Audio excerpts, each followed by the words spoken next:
welcome back to One-on-One with Mr. U. Of course, I'm your host, Mr. U. In studio with us, the owner and head coach of Nutrition, Coaching, and Life, and the host of the Nutrition and Life podcast, Lisa Franz, is with us. Lisa, how are you today? Good to see you. I'm very well. Thank you so much for having me. I'm excited to speak with you. Same here, same here. Before we get into all the interesting things about you, if you're watching us and listening for the very first time, thanks for making us part of your week. We're live right now on Facebook, YouTube, and the LinkedIn platform. And of course, we have the audio version of this episode up hopefully within the next month or so due to scheduling or perhaps sooner. Thanks for making us part of your week. If you have a question or a comment and you're watching this show right now, drop it in the comments section. Or if you're listening on your phone, drop it in the comments section for Lisa or myself. We'll do our best to answer those questions for you. But Lisa, great to have you here. We had a fantastic pre-interview chat. I'm excited about getting into all things nutrition because unfortunately, we all need that and lots more of it. So definitely can't wait to hear about your expertise in that area and plus some awesome stuff about you. So let's start there. So obviously you're a nutrition and life coach. You're a podcaster like myself, but somehow it was a journey for you to get from there to here. So let's talk about there. A little bit about your childhood, where you're from, and how you got to that place, from that place to where you are doing what you're doing right now. Go ahead. Wonderful. Yes. So I grew up in Germany. I'm originally from Germany. My family still lives over there. And in 2009, I actually left Germany to move to New Zealand for about 10 years. And then since 2019 have been globetrotting and living all over the place. So I'm currently in South America. I'm speaking to you from Bolivia. Yeah, that is a part of me. I love to travel, love to explore new countries. And I somehow always knew that Germany was not meant for me necessarily. I'm very proud to be German, but generally speaking, not the country where I'd like to live. I have two sisters. One of them also lives in Germany, the other one in London, and my parents are over there as well. So I had a very protected, safe sort of childhood, but I was always very passionate about physiology or like anatomy, just helping people feel better in their bodies. That's always fascinated me. And then when I graduated from high school, I knew I wanted to study exercise science, health promotion, and nutrition to kind of go into more the prevention route. And that's what I'm trying to do now. Like I don't actually work with necessarily like clinically obese people. I try to more help people on the front end, just simply, establishing healthier life patterns so that we don't even get to that place. Makes sense. You sparked something very interesting to me. I got to ask this question before we move on.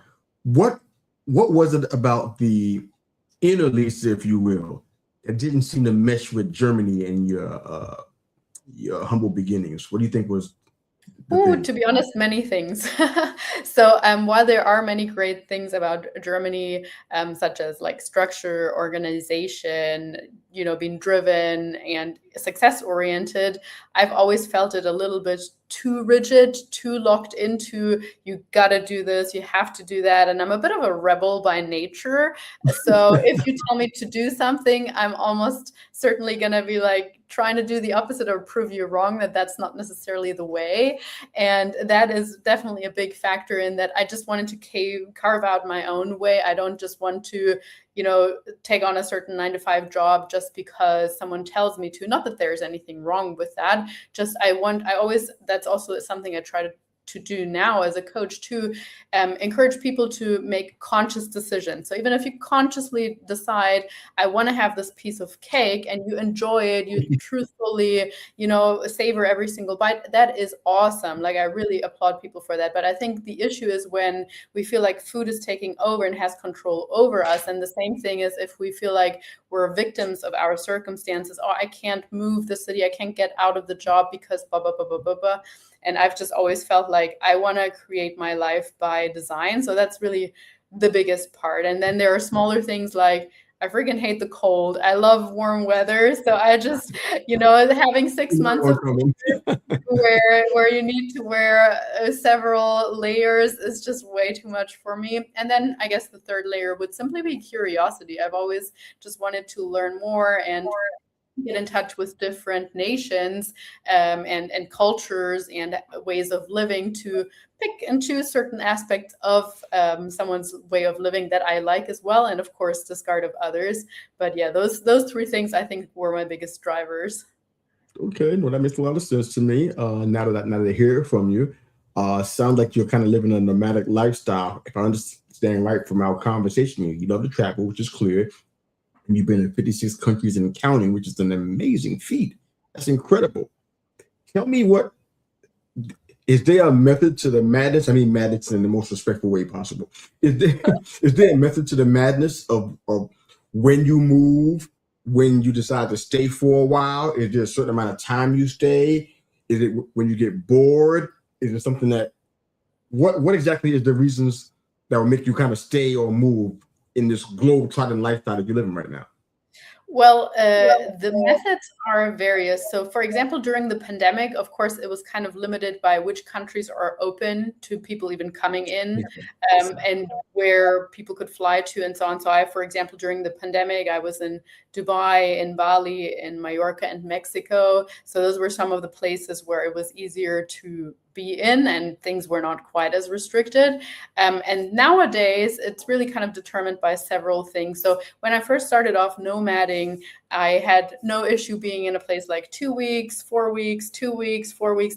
And as you can imagine, that does get quite fatiguing, or like you get fatigued from that, because every time you go somewhere, you have to find a new grocery store, a new gym, meeting new people, setting yourself up again. And then by the time you're kind of settled in, you move again. So as the years have gone on, this being my 8th year of nomading, I have kind of like had more of a desire to have a base, and then from that base still go on shorter trips. So I have actually been here in Bolivia for about a year and a half now, but within that I went to Costa Rica, went to Montenegro, went to like various different places and just used this as my base. And I'm actually really liking it. So I don't have any plans of leaving this base for now, but before coming here, I was also in Colombia for a couple of years, kind of based there. And yeah, that's sort of, I go more by intuition. There's not necessarily like, by the time I'm 50, I want to have hit 100 countries, and that's why I'm only staying here X amount of time. Okay, that makes sense. All right, so you talked a lot about struggling through various diets and things like that. What have you figured out about yourself in the process of looking to become more healthy and building muscles and just a fascination with nutrition? Is there something about you that was an integral part? Oh, yes, for Yeah, sure. Yes, absolutely. So just like I always kind of knew that Germany was not my place to be in always, I always had the thought of, I want to live a life that I enjoy. I feel like life is too short to just be eating like broccoli and chicken, and particularly if you want to, what's wrong with broccoli? Absolutely nothing, but I don't really want to eat it for breakfast, lunch, and dinner. So, especially if I'm traveling, I want to try some of the local cuisine, or if you're inviting me for a birthday party, I also want to have a slice of cake and like all these kind of things. And I always thought that kind of freedom was in opposition to having a body that I wanted, or that I would even just feel good in. And so that's why I put myself through all these various different diets and thought that this, like, one of them has to be the solution to my problem and would be able to make me quote unquote happy and healthy. And lo and behold, all of them sort of resulted into a worse relationship with food, resulted into me feeling more restricted and sort of like planning out my binges, and just really unhealthy relationship with food, until I basically learned that in the end, any kind of diet, no matter if we do keto, if we do paleo, intermittent fasting, whatever it might be, if it elicits weight loss, it's only because it creates a calorie deficit. So in the end, how, like, calorie deficit for the listener, meaning less calories coming in, less energy coming in than what your body is burning. And so when I realized this, I was like, this is actually like a really brilliant method, because it gives me a lot of flexibility. That means that as long as I'm sort of covering my base of like 80%, high quality foods, I can fill the rest the 20% or so with some fun foods like a pizza from time to time, or going out on date night and having a glass of wine if I really wanted to, or whatever it might be. So that gave me really food freedom, and it was like an eye-opening to me, where I wanted to just teach as many people as possible, because I don't know about you, but I have heard from all corners all the time, like, this is the best diet, this is the best diet. But in the end, everybody was kind of struggling, or is struggling, with putting weight back on, going on a diet, putting weight on, going on a diet. So all this yo-yo cycling, none of it seemed really sustainable to me.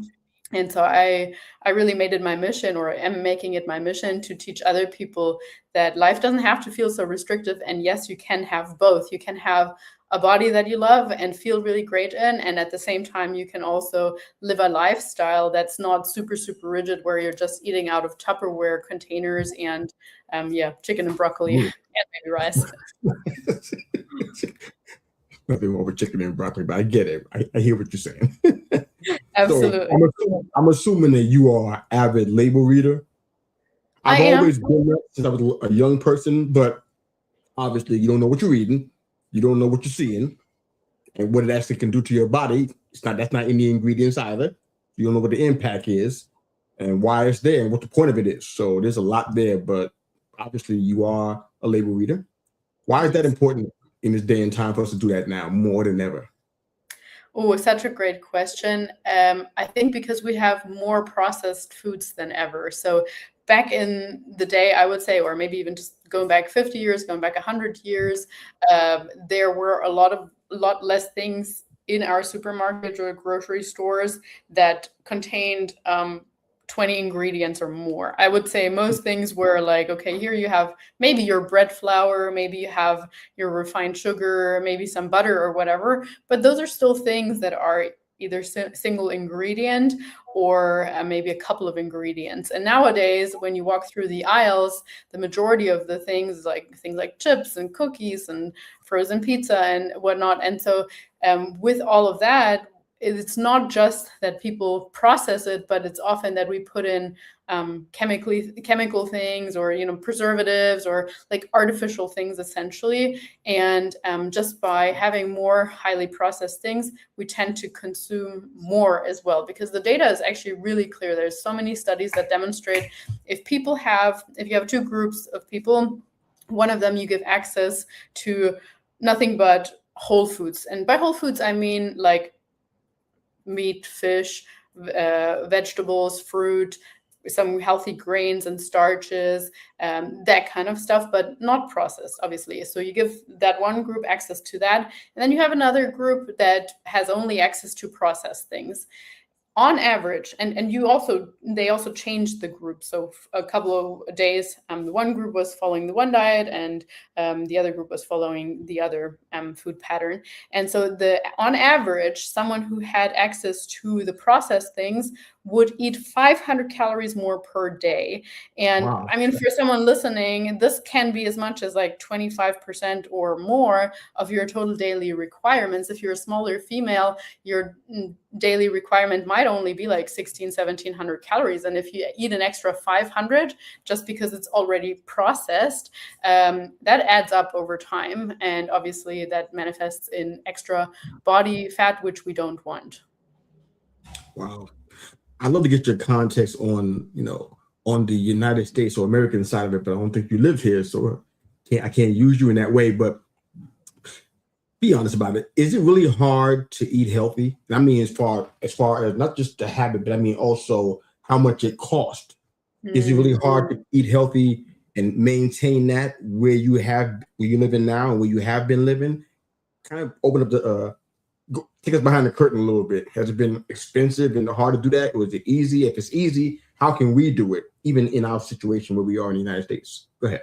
Yeah, I think that's an important question to address. And I do come to the US like once a year minimum for conferences or to visit friends or some colleagues as well. And I definitely would say that they don't make it easy for people, not just in terms of like food quality, but also let's just look at, if you think about when was the last time you watched TV and there was an advertisement for bananas or other kinds of fruit? Like probably never. But if you think about what was the last, yeah, what was the last time, last TV ad you said in regards to food? Probably like, I don't know, some kind of diner or like a frozen whatever, or yeah, you know, you name it, something processed. So you already, you start craving that. Then you go to the supermarket, or actually you drive to the supermarket, so making your life even harder because we're limiting movement. Then you're in the supermarket, and again, like the percentage of actually quote unquote healthy things might be 10 to 20%, and everything else jumps out of you. The advertisement is even bigger. Oftentimes these food companies for more processed things have more money or invest more money in making their product stand out, and therefore it's not as sexy to say like, oh, here's an apple, or here's a low-fat Greek yogurt. Maybe that's still something super healthy, but apart from that, it really isn't made easy. And then add to that the layer of that portions, generally speaking, when we're eating out, when you're purchasing things, are huge, particularly in the US. That is definitely something I have noticed comparing it to Europe, that your guys' portion sizes, unfortunately, are very big, even if you go to a restaurant, and then it's like an extra, I don't know, 50 cents to upgrade to a large. So like most people are like, oh, why shouldn't I upgrade to a large by spending an extra 50 cents? But yeah, so from that perspective, it's definitely not made easy for people. And the next layer would be that the things that are processed are usually a lot more palatable. And what I mean by that is we can eat a lot more of them without feeling full. Again, because people have actually invested money into making it as delicious for you as possible. That combination of fats and sugars and salt, and you're just like, this is so much better than the apple that Lisa's trying to get me to eat, or something like that. So yeah, unfortunately, availability is not our friend there. And then of course we have DoorDash, we have all kinds of delivery services where it's just literally on our fingertips, where most cultures, like here, yeah, sure, it's unfortunately, globally speaking, from what I'm observing, it is increasing all over the place. The food availability, the food processing, even the increase in portion sizes.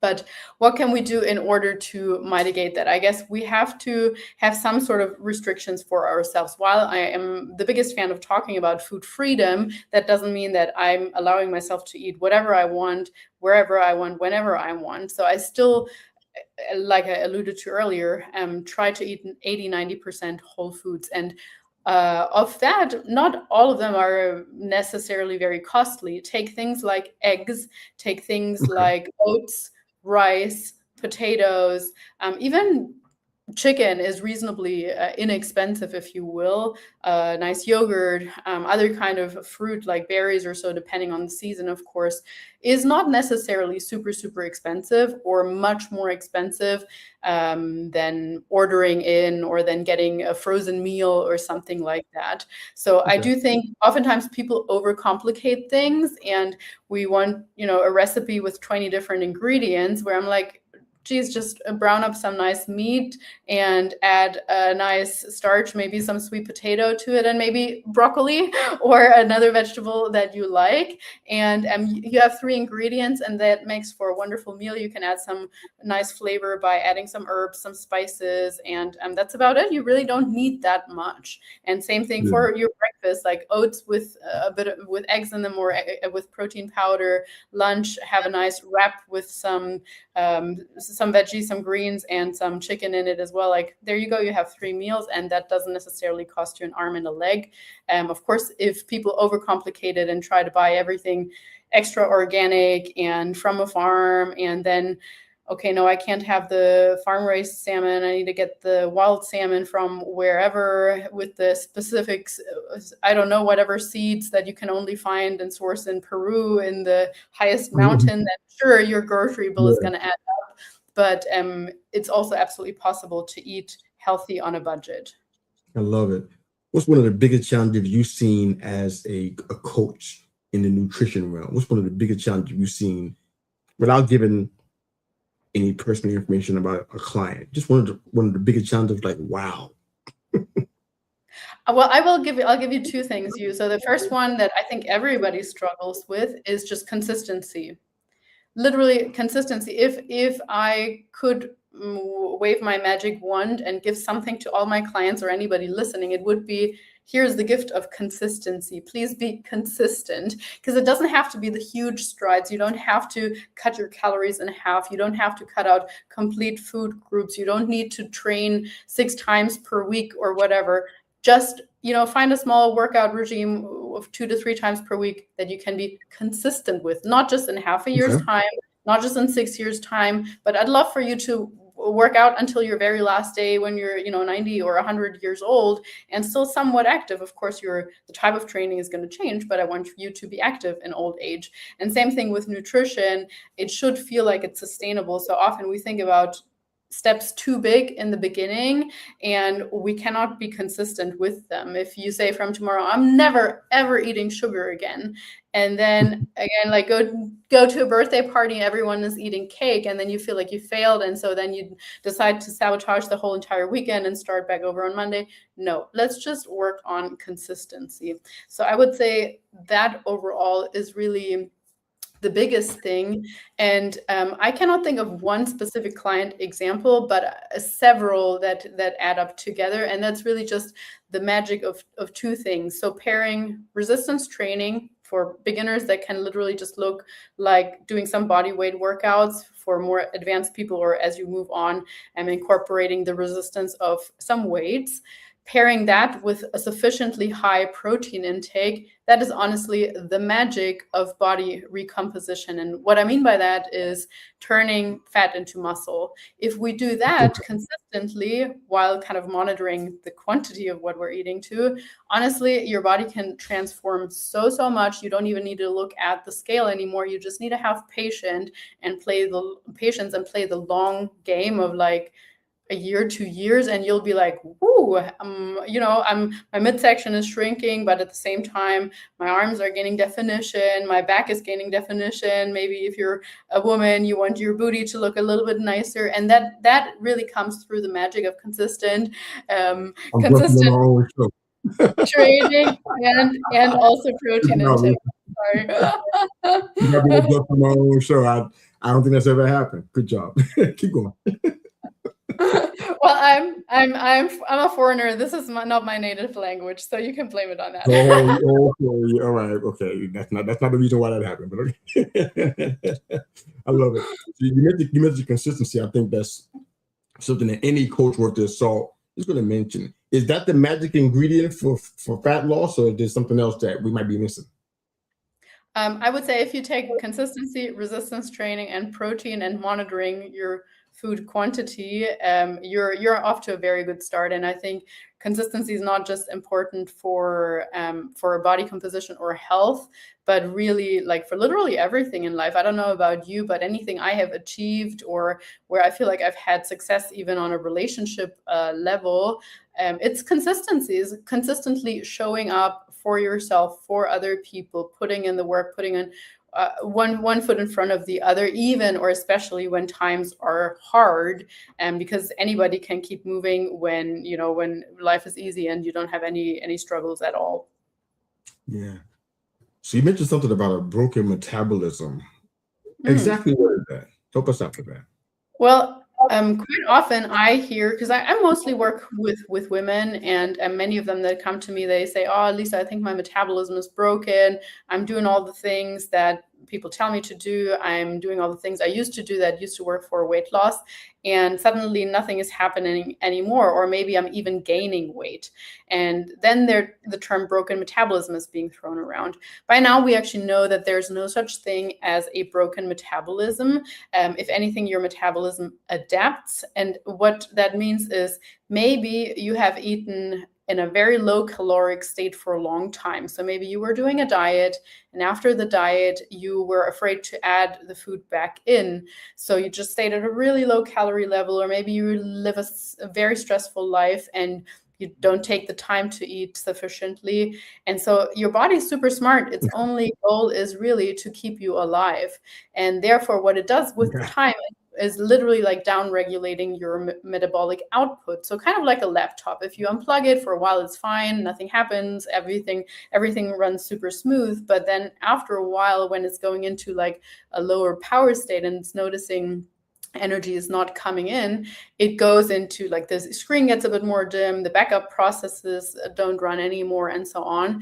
And that's exactly what your body does with regards to the metabolism. So it's not broken, because as soon as you quote unquote plug it back in, as soon as you start adding food back in gradually, strategically, not suddenly. I'm not saying going from eating 1,000 calories suddenly eating 2,000, that you would definitely put on fat that way. But gradually bringing it back up to what your calorie maintenance is at, or should be like. So calorie maintenance meaning exactly the same amount of energy going in as going out. And if you do that and you stay at that level for a while, you're basically telling your body, hey, I'm taking care of you again. I'm replenishing your energy. I want your hormones to be running well again. I want you to sleep well again. I want you to have sufficient energy for your work, your cognitive things that you're doing, and so on. And after it usually takes several months, to be honest, and then we can try to go into a weight loss phase again, and your metabolism will actually respond again. So your body is super, super smart. The metabolism doesn't break, but it takes some strategic, quote unquote, healing for the body to do what you want it to do in the end. Love it. We got time for a couple more questions, Lisa. So let me ask you about the impetus for your podcast, Nutrition in Life. Why did you decide to do that? Just to see a podcasters out here. It seems like everybody trying to start one. Why did you decide to do that? What have you been seeing since you made that decision? Oh, yeah, love the question. So I've run my podcast for 3.5 years now. And initially the drive to start it was threefold. The first one was, most of my clients tend to ask me the same things. Lisa, what's a high protein food? Lisa, is my metabolism broken, or can a metabolism break? All these kind of things that we just spoke about, actually. And so I was like, okay, of course I'm happy to explain. That's what you're paying me for. But at the same time, here's an additional podcast. You can listen to this. Maybe this will be explanatory. That was part number one. Part number two was, in that year, one of my personal main goals was to become a better public speaker, or speaker in general, because it's one thing responding to my clients in a voice message or email, but it's another thing being put on the spot and responding to a topic in real time, as you very well know, obviously.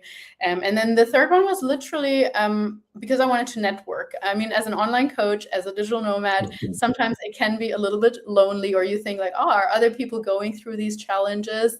Or as a coach, what do they do? And so since then, I have invited, or I'm always inviting, experts, researchers, medical professionals, other coaches, or just people that are passionate about mindset and self-improvement to come on the show. And I'm loving it, to be honest. It's been a journey. I've put out one episode every week for the first year, and then I increased it to 2. So I've been going steady, have not broken my, speaking of consistency, I have not broken my strain since October 2022. So yes.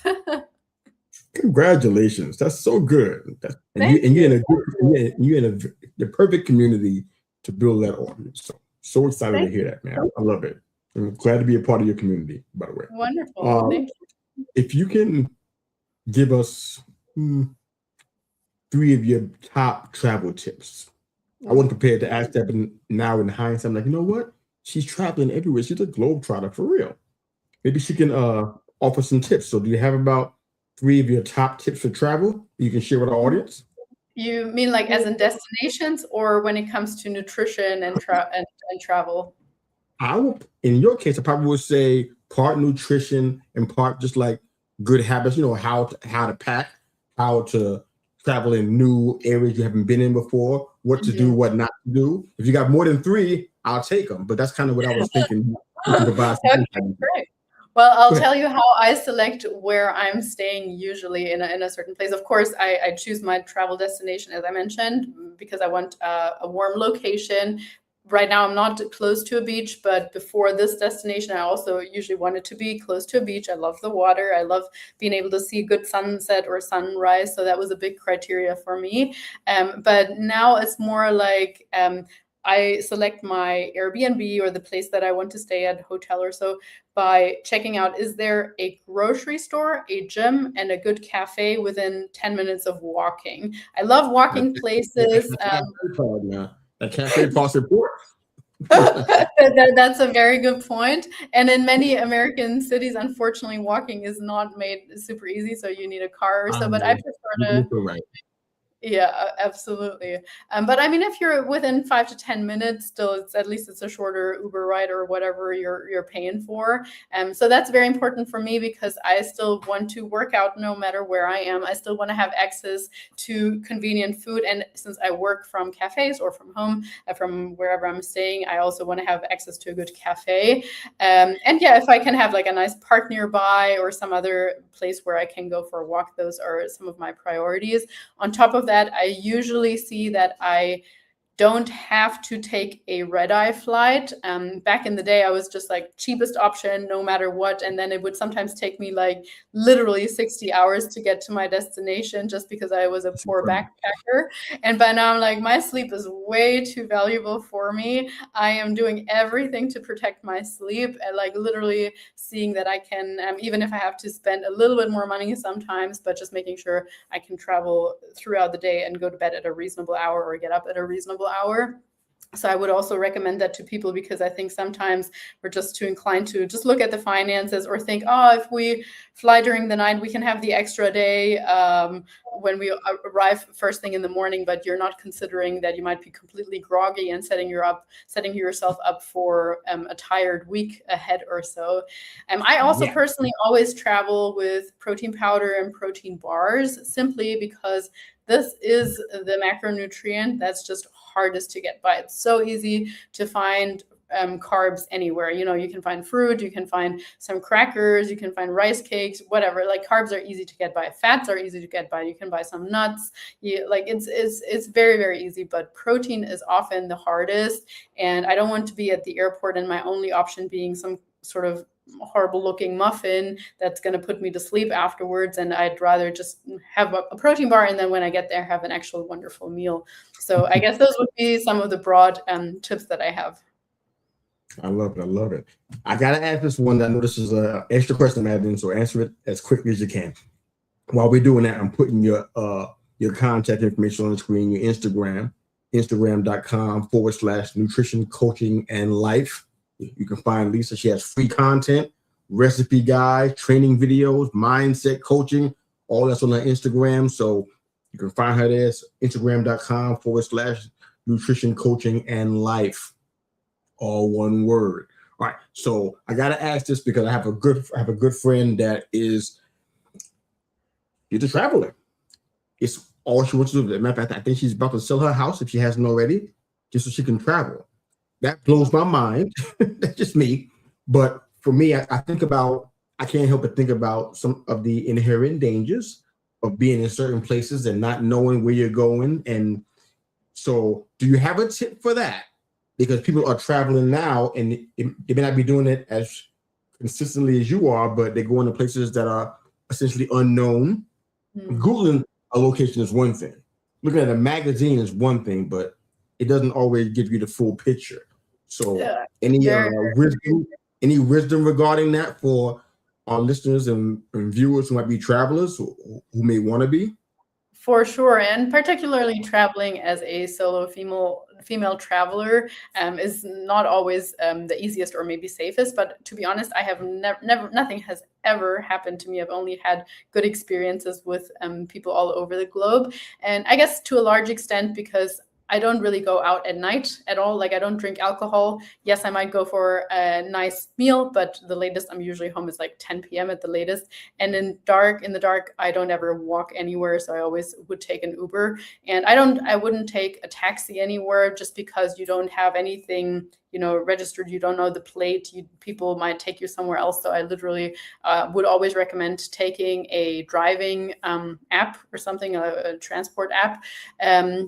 And the other thing, just not carrying around large amounts of money or anything that looks super valuable. So I wouldn't put on like really expensive jewelry or so that's just attracting people, and kind of being observant, like how people interact, not staring at certain people or just not being reckless and leaving things out. Let's say if you're going to a cafe to co-work, don't leave your stuff at the table and then go to the bathroom or something like that. I mean, people are pretty reckless when it comes to that, or just like too naive, perhaps.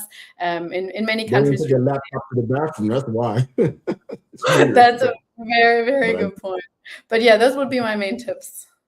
I love it. Thank you, Lisa, for being here. You've been a fantastic guest, and so much insight came from you in nutrition and travel. So thank you for doing this. Thank you so much for having me. And yes, anybody listening who is interested in getting in touch, or even just who enjoyed our conversation, leave me a message saying what you thought of our episode. Thank you very much. Owner and head coach of Nutrition, Coaching in Life, and the host of the Nutrition in Life podcast, Lisa Franz. Thanks for being here, Lisa. This was a fantastic conversation. Thank you for doing this. Really appreciate it. If you guys are watching and listening for the first time, again, thanks for making us part of your week. If you see our episode and you have a comment, drop it in there. We'll still be able to see it. Love to hear from you guys on this episode and all the insights that Lisa has brought. She offers mindset coaching, recipe guides, all kind of things on her Instagram. So definitely jump in and see those. And thanks again. That's Lisa. I'm Mr. U. Thanks again for watching One-on-One with Mr. U. Have a fantastic day.